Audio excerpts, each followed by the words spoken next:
Sometimes I wonder what makes us behave differently. It is mostly true that every worldly possession is a wall to our spiritual freedom and truth.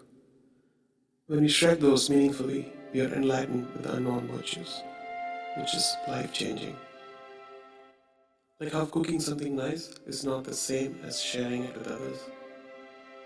So this is one such story.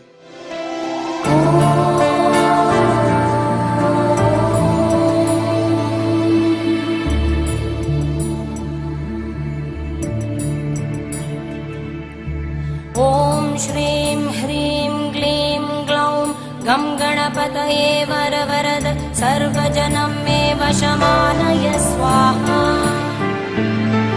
ॐ श्रीं ह्रीं क्लीं ग्लौं गं गणपतये वरवरद सर्वजनं मे वशमानय स्वाहा।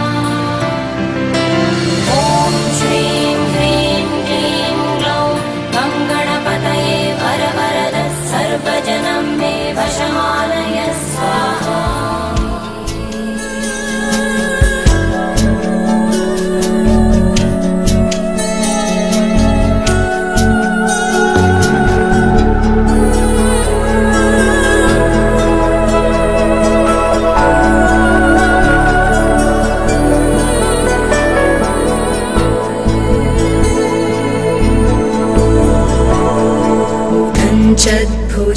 वल्लरी दृश्यमूलो चलद्भ्रूलता विभ्रमभ्राजदक्ष मरुत्सुन्दरी चामरै सेव्यमानं गणाधीशमीशानसूनुं तमीडे गणाधीशमीशानसूनुं तमीडे।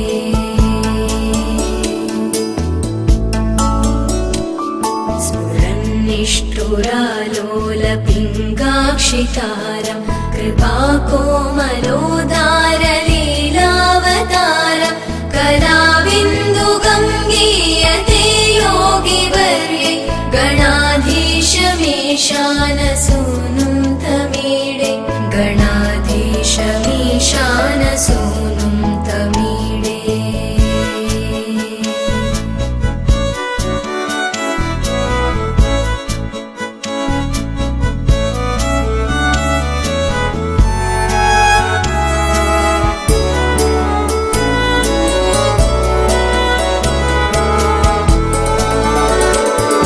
यमेकाक्षरं निर्मलं निर्विकल्पं गुणातीतमानन्दमाकारशून्यं परं पारमोङ्कारमानाय गर्भं वदन्ति प्रगल्भं पुराणं तमीडे वदन्ति प्रगल्भं पुराणं तमीडे।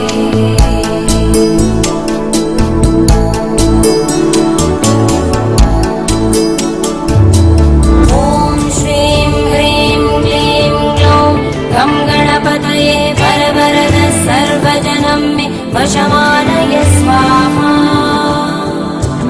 ॐ श्रीं ह्रीं क्लीं ग्लौं गं गणपतये वरवरद सर्वजनं मे वशमानय स्वाहा।